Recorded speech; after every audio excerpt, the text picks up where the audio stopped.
Okay, here we go. Same as always thing we're doing here. Our episode of Book and Revolution Universe Mode. I've noticed that it's like taking me that at this point it's like gonna be taking me like 2 weeks to pull out like one episode of a Pacific branded show. But anyway, main event of Velocity.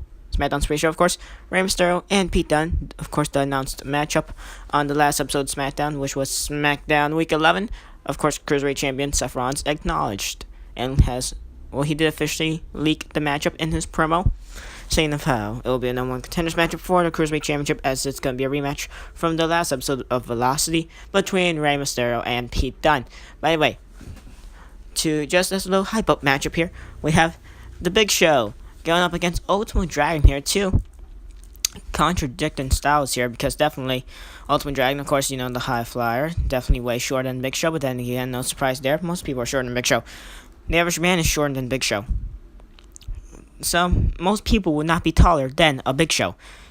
And of course, Big Show will definitely, the angry giant and stuff. He has defeated Kazuchika Okada multiple times. I believe Okada actually did defeat him in their last meeting, to be fair.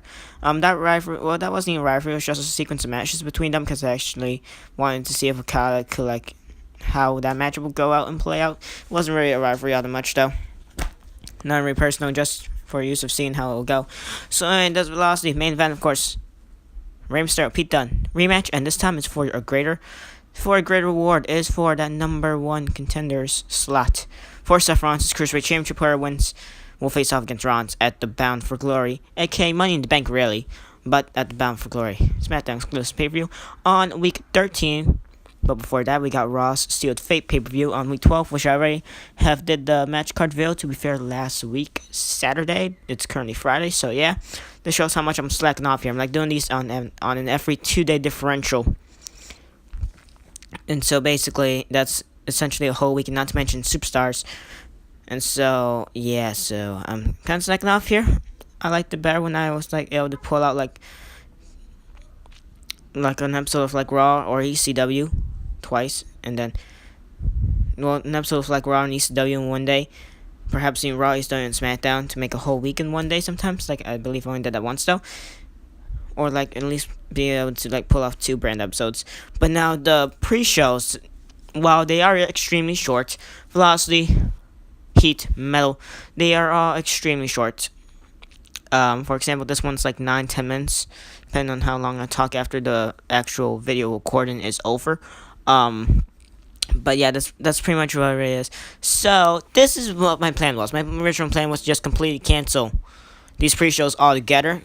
Well, when I first started doing the Universe Mode, I was thinking what we're doing now. The Velocity, Heat, Metal pre-shows. Velocity for SmackDown, Heat for Raw, Metal for ECW. I was originally thinking that. And so then I decided, no, it's going to take me a while. So then I didn't do it.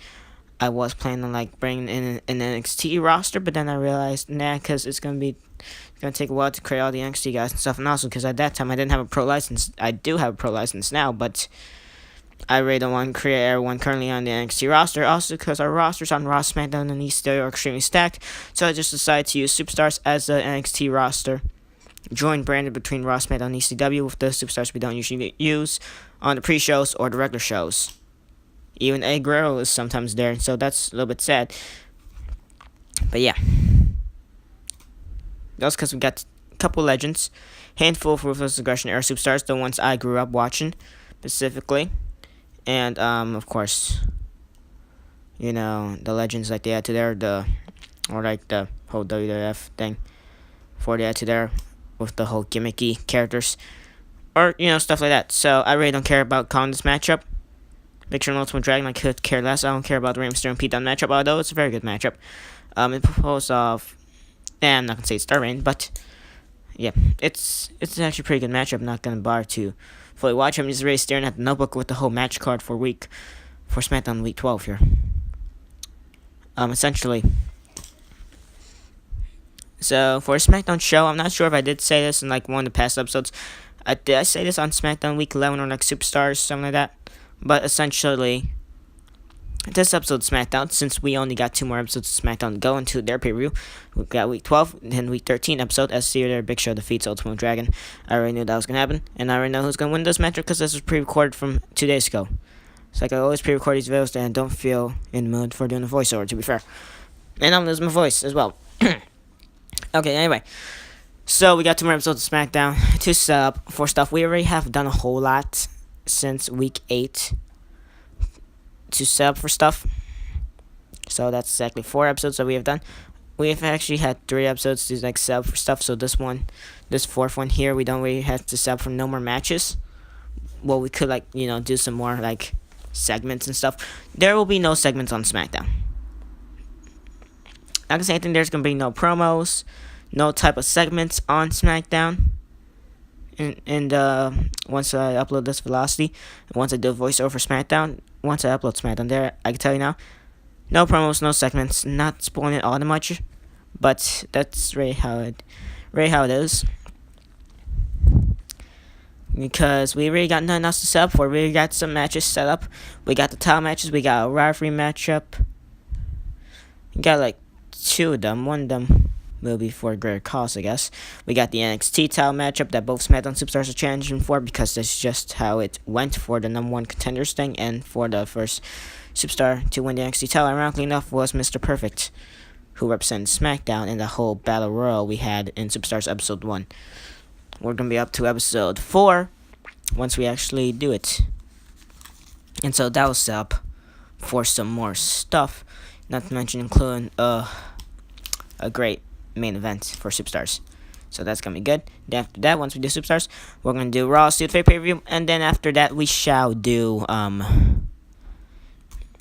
going back to doing our whole like monthly live tour house show highlights. That's joint brand between Ross, and A.A.W, and that has no storylines into it whatsoever, just like a series of random 8 matches that are into highlights, because if we actually done that, then that'll be an hour. I don't want to do an hour video. Well, I don't want to do an hour voiceover, so essentially, we shrink it down to highlights, although they end up being like 20-some minutes because I want to get the ending, and I don't want to specifically pick out clips myself, because that's going to take a while, which is why I just let the CPU randomly pick for myself. And it's only going to pick in a specific pattern. And it's only going to change that specific pattern if I redo the whole match. So, yeah. Too late for that. So, for SmackDown, since we're going to sub for the Money in the Bank ladder match, we're going to have some qualifications. There's going to be no already qualified superstars. There's going to be 6 matches in total. Of course, SmackDown only has 5. So, we're going to do 4 Money in the Bank qualification matches. 5th one is going to be the main event, which is not going to be a Money in the Bank qualification matchup. And then, once we get to SmackDown Week 13, we'll have 2 more random matches of Money in the Bank qualifications. And the other 3 matches, including promos and segments, we'll set up a little bit more depth into the rivalry, since it is a go-home show, and we got to go out in a big way. Unlike the ECW go-home show to set up for their first ever pay-per-view, which was barely legal in week 5, that sucked. That was a bad go-home show. It was only 14 minutes, 44 seconds, so yeah. But anyway, essentially that's Steve right there. Pete Dunne on that 450 splash. Completely forgot I gave him that in the moveset. Did I even bother to change it? I got no idea. See right there, Pete Dunne wins. Ironically enough, I bothered to actually look at the screen. See, 6 stars. That's the most stars you could get in this game. So yeah, it actually was a pretty good matchup. I remember actually while I was recording that matchup like 2 days ago, I actually did see the whole matchup, and so that was actually a pretty good matchup, well, at least in my opinion. So that was good. At least I liked it. But I was just really staring at the notebook filled with the whole match card for like all these next few weeks until like some pay-per-views and stuff. Yeah, we got some stuff planned. I do not have the whole match. I don't not have any bar to do one match. Sub for the match card for the whole month 2 of the live show highlights, random matches between Ross, and A.A.W. We don't use the generator, but we used to use some like matches I like to see, not necessarily dream matches, but matches I would just I don't know, just specific wrestlers I want to face up against specific wrestlers for some reason to see how it goes, I guess, but not really a dream match. Sometimes it could be, sometimes it can't be. It'll be like SmackDown versus ECW, SmackDown versus Raw versus ECW, Raw versus Raw, SmackDown versus SmackDown, ECW versus ECW. Stuff like that. Last time we did not have a SmackDown versus ECW matchup at all, I believe. So that's why SmackDown actually won most of their interpromotional matches against Raw. Because there's like two of them between SmackDown versus Raw. And then like the other ones were like tied between Raw and ECW for Pacific ones. I don't think we had SmackDown versus ECW. We did have a SmackDown versus SmackDown one, but yeah. Whatever. So, I'm dragging this on too long. So that was essentially it. Velocity Dunne special. We are gonna cancel these pre-shows. Well, we're not gonna cancel it, but we're just not gonna do videos on it anymore. We could actually bother to combine these clips with the regular Raw, SmackDown, and ECW episodes. We could do that, or we could just simulate it. Not entirely sure. I have simulated Velocity on GM mode, which we have stopped doing because I'm just not interested in continuing it. But yeah. So I'm not sure if we should simulate Velocity or not. But, well, or like all the other pre-shows in general for their specific respective brands. Or we could like combine those two matches, or at least one match to SAP. I feel like one match would be better. We did a very shrinking down from 3 to 2 not too long ago. And so if we shrink down to 1, I'm not fully sure. Anyway, thank you guys for watching. Catch you all for SmackDown. I dragged it. This ended on for too long, didn't I? Yes, I did. Catch you on SmackDown in the next couple of minutes. I guess I'm probably not going to upload these separately. I'll probably upload these all at one shot, or at least try to. So I'm not fully sure, but we shall see, I guess. Probably upload these separately. I don't know.